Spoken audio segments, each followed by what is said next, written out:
Paul Falcone, welcome back to Engaging Leader. Jesse, I love being here with you. It's my pleasure. It's great to be back. Paul, what is the tough conversation with employees that people most ask you about? Oh, that's easy. Attitude problems Ah, all the time. That's what I'm always going to hear about is my employee has an attitude problem and I don't know how to deal with it. And it's been going on for years, et cetera, et cetera. So can I start with that one? absolutely. Since it happens to be the most popular of all. And it's also the kind of the toughest one. So the one thing I'll tell you, Jesse, is this: what my experience has been. And I've been in HR for 25 years, and I've been doing this stuff in entertainment and financial services and healthcare, biotech. I mean, kind of, people are people is the bottom line, and you see these issues everywhere you go. It doesn't really matter education level. It's just there are self-awareness issues that some people just are not very good at. And when you manage someone like that, it can be very, very frustrating. So I understand where it comes from. That being the case, you have to know how to approach this stuff so that you can get the person. It initially starts verbally as more of a coaching session. Think of it as a professional development type of career development discussion. And if you do it that way, it's smart because you want to get the person to kind of buy in, assume partial responsibility for the problem. I'm not telling them they're all wrong, but I want them to kind of raise their awareness level, at least for the conversation that we're having. And what I find is if you can get people to assume partial responsibility for a problem, they'll fix it. Mm, If they're angry, anger goes nowhere. Anger is it's your fault, it's not my fault, you're being too sensitive, and all of these excuses start to come into play. And so I think you need to do this privately, and I think you need to open it up a certain way. And one of the things that I would do is I would start off and I'd say, Michelle, I called this meeting because I need your help with something, which is fair, right? yeah. Okay, she's listening. And I'd like you to consider this more like a professional development, executive coaching type of meeting than anything else. Do I have your permission to just be totally transparent with you and bring something to your attention that may have missed awareness or may be missing awareness up to now in your career? And then they kind of give you that look of, yeah, I guess, right? And Right. now you've got to kind of open into it. And the way I usually say it, Jesse, is, they say perception is reality until proven otherwise. And I sometimes feel like you're mad at me or you're mad at the team, and I can't quite tell what's going to trigger it. And let me give you an example of what it looks like from my vantage point, Michelle, so that I can make it as concrete for you as possible. And then I want to talk about it and see if we can kind of get on the same page. So there's a lot of pieces in that opener. And I think what's really, really important is if they kind of get this, sense of you're in trouble, I can't take this anymore. That's anger. Anger is always external. And when anger hits anger, it goes nowhere because the person receiving it assumes 0% of the responsibility, puts 100% of the responsibility on you or someone else, but they're not taking any of it because they're in anger mode. So the first thing I always tell people is you got to get them away from anger and towards its opposite, which is guilt. Now, guilt, I don't mean in the old sense of making someone feel bad about that. Guilt in the sense of a human emotion that helps people look inward and assume partial responsibility for a problem. That's really, really important in doing something like this. And if you don't like the word guilt, don't use it. Use the word awareness. I'm fine with that too. But the reality is you have to get them to the point where they can say, okay, I kind of see where you're coming from, or I can admit that about myself. So if the anger is, Michelle, I can't believe you.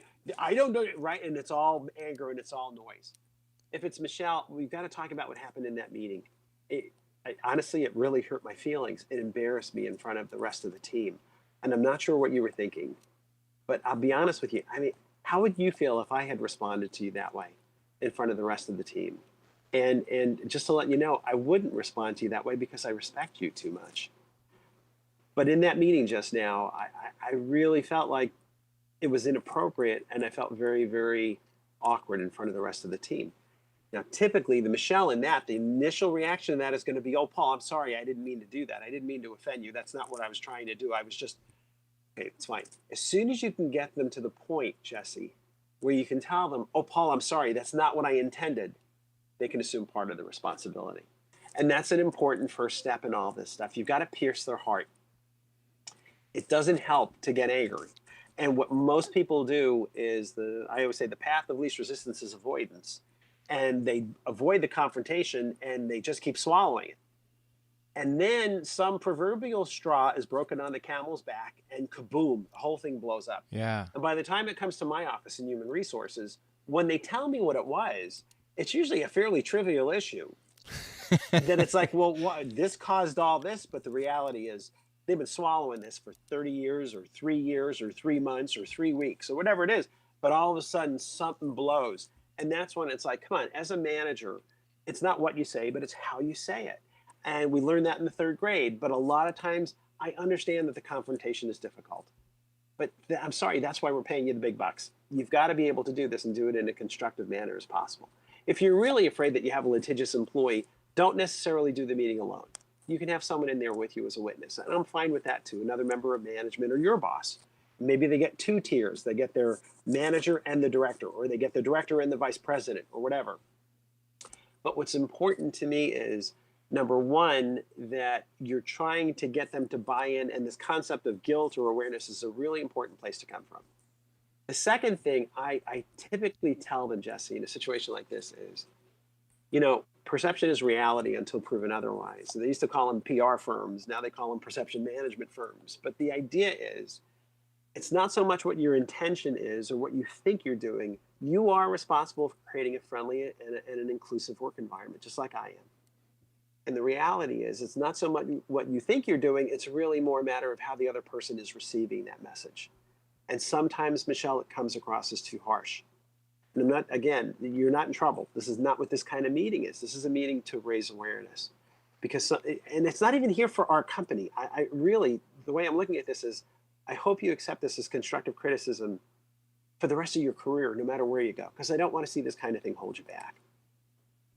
Most people, no matter how bitter, angry, or chip on the shoulder-ish they tend to be, will listen to that. And even if they can't process it in the moment, because some people, it takes them a little more time, they can sleep on it. And they can probably come around. So the part of this that's so important is there's an empathy to it. There's this idea of holding people accountable for their own perception management. And using a little bit of that sense of, how would you feel if I had spoken to you in that tone of voice in front of the rest of the team? And let me clue you, spoiler alert, I wouldn't, because I respect you too much, Michelle. And that's why I was really embarrassed in there and it hurt my feelings. I think if you can hold that kind of meeting, you can get them over to your side, even for a moment. It's going to take some time. It's not a one and a done. This is a career development kind of conversation. You're probably going to need more. But the reality is, more importantly, you've set the right record in place by having that conversation so that if it happens again and you move to some kind of formal progressive discipline, the employee can't say he or she didn't know. So think about it in the sense of protecting yourself and protecting your company from unwanted liability. This is all part of a continuum, and it has to start with the coaching conversation. And it has to then, if it doesn't get fixed, it has to progress to a documented discipline and ultimately to a termination. But someone's got to grab this bull by the horns. I don't care how many years and decades the person's been with a company. I don't care how many managers she's swallowed up and spit out. It's got to stop somewhere, and you have to be that first domino. And that really is your responsibility. But that's the best way to approach quote-unquote attitude problems. Final thought on this, Jesse, is don't use the word attitude. If you tell someone you've got a bad attitude, or if you document you've got a bad attitude, you're in trouble from the get-go. Because people see that as a fighting word, and if it's in your documentation, the courts won't even accept it. Courts throw that out and say, that's a difference in opinion. You can't terminate someone for having a quote-unquote bad attitude. Instead, use terms like behavior, conduct. That's okay. You can talk about your behavior, Michelle, or your conduct. I wouldn't talk about attitude. If you put those words in your discussion or you put them on paper, you're going to be creating hardship for yourself a little later down the road. I like the flow there. You started with the concept of, can you just get them to the point of partial responsibility, or I often like the word contribution. How did you contribute to the situation? Because most of us, even if have no awareness that I'm to blame for anything, I did contribute to some kind of a situation there, and you can start to get them moving over toward empathy, where how would you feel if I treated you that way? And then the idea of image management. Perception is reality, and right. Can you see how your behavior has been contributing to the way other people's receiving you a certain way, and what can we do about that? Yeah, Oh, that you're sounds like a ready. good You setup. got it nailed. You're good. I'm going to have you come into the next meeting with us. But you're right. You hit all the right things. Listen, there's no guarantees. The level of awareness that people have, you can't fix. But the reality is you can do the right thing by the employee, because that's what this is. This really is a selfless leadership type of event where you're sitting with them and saying, I wouldn't be doing you a service as your manager if I didn't bring this to your attention. On the other hand, you're also protecting yourself and the company by saying, I'm creating the right record to state that this conduct needs to move in a different direction. And if it needs to go to documentation at the next stage, then so be it. But she won't say, oh, I didn't know. Or if I'm going to bring this up on a performance review, the person can't say, oh, Paul didn't tell me. I want to make sure that my employees understand what they're being held accountable for.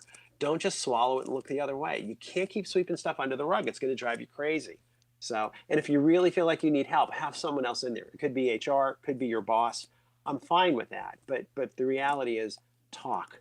We don't do enough of that in our society these days. We used to sit around the campfire, Jesse, pass around the peace pipe. The elders used to pass along the wisdom to the younger ones. That's been replaced by television, social media, and everything else. We don't sit around and talk enough. And I think this is a great example of how you can fix a perception problem like, an attitude. Yeah, and it starts with having an actual conversation. What's another example of a common tough conversation to have with an employee? Okay, so my second one that I want to talk about is very similar along these lines, and it has to do with leering. Now, leering is a subset of sexual harassment. It's when you're staring at a coworker in a lewd, lustful, sexually suggestive way. The challenge with leering is that it's very easy for the person, if you bring it to their attention, they're going to say, I didn't do that. I've Yes. never done that. The other person is being too sensitive, or they're making stuff up in their heads. I didn't do that, right? That's what you're going to get. And that's why Yes. this is a good example. And I think when you have a meeting, I'm going to give a 30-second example here. I had an employee one time who was a shorter male with very thick glasses, kind of squinted. But I had a complaint from about 4 or 5 different women who came to see me. He says he does not speak to us by looking at us in the eyes. He looks at our breasts. Now, part of it is because he was a shorter man, and he was probably, when he looked straight across, he was looking at their breasts. He wasn't holding his neck up to look in their eyes. But the bottom line is it didn't matter. Yeah. So I called him in with his supervisor, and I said, you are not in trouble. I don't want you to think you're in trouble. I just need to make you aware of how you may be coming across, because this may be missing awareness. And I said to him, I said, Bill, you've got to understand that when employees put me on notice that they're not comfortable with something, as your HR guy, I've got to do something about that. You would agree, correct? Well, sure, Paul. Okay, well, in this case, what I would tell you is this: there's sometimes a difference between perception and reality. What you as an employee here may feel is your reality may be a different perception you're creating in the eyes of the people around you. So let me get to the point. A number of female employees have come to me and they've said, when Bill talks to me, he talks to my breasts. Bill, I'm not embarrassing you. I'm trying not to embarrass you, but I just want you to hear me through. You may not realize you're doing that. They may be taller than you. I don't know, but you're responsible for the perception that you create. You're responsible for the feelings that other people have when they deal with you. And so one of the things I need you to do is I need to make sure that when you're talking to a female coworker, you're looking at the person's eyes, that you're not looking anywhere else on their body other than at their eyes. Can you make that commitment to me? And he said, yeah, Paul, I didn't realize I was doing that. I said, okay, that would make sense. Bill, like I say, I have no reason to doubt your sincerity. But the reality becomes, I need a commitment from you right now that you're going to do this, and we won't have to have this kind of conversation again. Because honestly, it's not that comfortable for me either. So if you can make that commitment right now, we'll be good as gold. And he said, of course I will, shakes my hand, and runs out of my office. This is a scary meeting. Yeah. But the reality, Jesse, is like, look, I'm not blaming you, and I can't say you did. But what I can say is others have perceived it and brought it to my attention. You know that I've got to act on it, right? And for sure. And then from there, you can take it to, listen, I want to raise your awareness about the perception you're creating with others. And that if you can make this one adjustment and you'll commit to it so that we won't have to have this conversation again, we're golden, we're good. Usually it fixes the problem. And it certainly did in that case. The poor man was always looking for eyeballs. No matter where he was in the building, it's like, where's the eyeballs? But that's really what happens. Once they're called on it, because look, when I say I don't doubt his sincerity, it's true. Maybe he didn't. but maybe he did. Mm-hmm. And I can't know that. I can't look at people's hearts. So the reality is I can set a workplace standard that says this is the standard going forward. So Yeah, sound good? that's great. Well, we have time for one more tough Okay. conversation. You got another example? Okay, I've got one more, and this is a quick one. Okay. This isn't so much what to say, it's how to handle a situation. And it's when an employee verbally resigns from your company and gives 2 weeks notice, and how to handle a resignation. And in my book, 101 Tough Conversations to Have with Employees, it's number 101. And I open up that piece and I say, you're probably wondering why I've saved this for the end. And the reason why is because a lot of employers step on landmines and they don't even know it. When a problematic employee resigns, don't do the jig just yet. Mm. Oh, they're leaving next Friday is going to be their last day. Yahoo. Because when that Friday morning comes, they may walk into your office and say, Jesse, you know what? I've changed my mind and I'm rescinding my resignation. And then the employer is like incensed. What do you mean? I've accepted your resignation. No, today is your last day. And all the drama kicks in. The reality is you could get stuck as an employer with a wrongful termination lawsuit if you don't allow the person to rescind their resignation. And employers have looked at me. Listen, I almost made that mistake Wow. myself, so I learned this one the hard way. And my outside counsel cautioned me, and he said, Paul, listen, this is how it works. When someone gives notice, you have to act in reliance on their resignation. And I said, what does that mean? And he said, well, you can update their job description, you can post their job, you can distribute their job duties to their coworkers, you can begin interviewing outside candidates, and if you're lucky, you can hire someone in that 2-week window. If you've done all those things, and that Friday the person says, I've changed my mind, you could say, well, we hired someone, it's too late, sorry, and you'll be fine. But the mistake that employers make is they do nothing in that 2-week window. Nothing at all. They don't post the job, they don't begin interviewing, they don't distribute the duties because they're busy doing other things. Now, again, normally, Jesse, this isn't a problem when you have a good worker. But when you've got a problematic worker, especially someone you think could be litigious, just remember you've got to act in reliance on that resignation and that 2-week window. Get moving. That is your top priority, is to get all those things in action, even if you haven't hired someone. And the person says, I'm rescinding my resignation, I want to stay. You're probably going to say, I'll get back to you. Let me call my lawyer. You're going to call the employment outside counsel and say, listen, this is what I've done. The lawyer is going to say, well, what have you done? And you've done 1, 2, 3, 4, 5. And the employment lawyer is going to say, look, from what you've told me, you're safe. You can tell him thank you, but we're accepting the resignation as was originally planned and that he gave you. If you've done 0, don't be surprised if the lawyer says, you know what, Paul, you're really going to be taking a lot of risk. Because if he gets his foot in the door with a wrongful termination lawsuit, then comes discrimination, harassment, retaliation, and all those carry punitive damages. So the lawyer might say, to be on the conservative side, you really should accept the resignation. You should accept his rescind, whatever the word is. Let him take his resignation back and keep him employed. And the reality, Jesse, is it does get scary. If an employer doesn't see this coming, you're going to step on that landmine and it's going to go kerblooey. And you're going to say, what's this world coming to? The answer is, common sense is not so common because people aren't put in these situations very often. And they don't teach this stuff in MBA school. When I wrote my books, all of my books, it was always to teach employers the how. They know what to do. They just don't quite know how to do it. So how to have that conversation, how to document, whatever it happens to be. That's where I wanted my writing to kind of fill that gap. And hopefully it does. But these are those little kinds of things that in my world, 25 years in HR, I've seen these things, and that's what I've got to bring to people's attention. Yeah, that's just you're right. It's just a pitfall that most of us wouldn't even think about. Right. So there you go. There you have it. Fantastic. We've been talking about the book 101 Tough Conversations to Have with Employees. Paul, can you show us the book and let us know where people can get their hands on it? Sure, Jesse, thank you. This is what it looks like. I'll put myself over there, right there. And the book is published by HarperCollins Leadership, and it's with the American Management Association with Amicon Books. So the second edition just came out in 2019. So book is doing very, very well, thank goodness. And to me, I think it's a fairly unique book because it really talks about every workplace situation you can imagine, from performance issues to conduct issues, attendance issues, compensation discussions when they come to you and say, well, I looked on salary.com and I should be making 25% more. It's like, how do you handle these things? Because these are real. Yeah. Even having counteroffer discussions or having to terminate or lay off, it's all in that book because it's really all about leadership defense. You have to know how to protect yourself and protect your company. Super helpful. And besides getting the book, where can people find out about you and your work? Thank you. I'd love a LinkedIn invitation. If anyone wants to send me a LinkedIn invitation, it's Paul Falcone, and you can find me pretty easily. I also have a website at www.paulfalconehr.com. Probably not too much of a surprise, but tons of articles. I got PowerPoint decks. I've got a lot of fun stuff on the website. So there's a lot of material there. If anyone wants to make use of it and download it, they're more than welcome. Fantastic. And for our listeners who didn't catch all those, we'll put the links in our show notes for this episode on our website at engagingleader.com. Paul, man, it's been great having you back on Engaging Leader. Thanks for joining us. Always, Jesse. My pleasure. Thanks for the invite.